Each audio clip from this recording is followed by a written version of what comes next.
Hello, I'm Adam. I'm Steve. Two guys from Rejoice. We want to talk a little bit tonight about the way we think. The Bible has a lot to say about that. One that always comes to my mind is in Proverbs, where it says that as a man thinks in his heart, so is he. Right? The idea there is twofold. Number one, if you look at Hebrew and Greek, that sort of stuff, the seat of reason they considered to be the heart, and the seat of emotion was the stomach or the bowels, right? Yeah. And so really what we're talking about there is the context that we frame life in, right? And so really the way that we think is the context that we give to the circumstances and the situations that we face. We're gonna have problems. We're gonna have difficulty with relationships, etc. But the way we think about that controls the way we respond to it. Well, I think it even determines our happiness a lot of times. Sure. Or how good our relationships are, because we tend to poison the water by the way if we're thinking thoughts that are not right. And the thing is, we're going to have bad things happen. Mm-hmm. And it really comes down to the way we react or think about those things, or allow our minds to think how it's going to impact us. You can have two people that have the same problem, going through the same situation, and one comes out of it growing and still with their joy and their peace, and the other person is just destroyed. And it comes down to the way they think about the situation. So I think it's huge determinant of how we see life.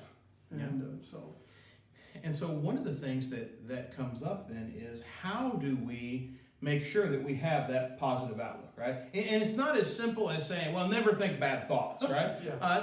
That's not the way that works. It's kind of like don't be sad or don't be mad, right? That emotion and those thoughts, they creep in on us. Yeah. But what happens whenever we recognize them is key. Yeah. And in 2 Corinthians chapter 10, verse 5, Paul's talking about the things we think about and the things of the thoughts of the world, the way the world sees things, the way it does things. But it tells us as believers, in verse 5, it says, but take every thought captive, make it your prisoner, and then make it obedient to Christ.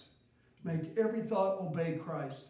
And I think what he's saying is, the right thing. Think about the way Christ would approach a situation. Think about the way Jesus would think about a situation. Or whatever it might be, a temptation.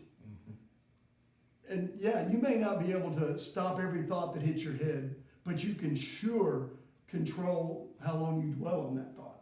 Right. And I think that's what he's talking. Take it captive and make it obedient to Christ. Do the right thing there. Do what Jesus would have you to do with that thought. And so, go ahead. As we consider this week, right, as we consider kind of all of the stuff that's going to be coming at us, right, we're starting to have some getting our feet under us with what society kind of looks like now. We're coming into election time.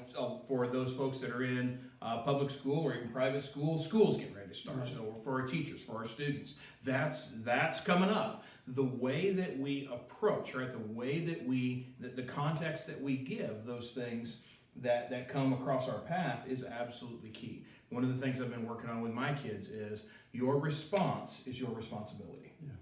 And I think something else, be careful about letting other people set the pace for you.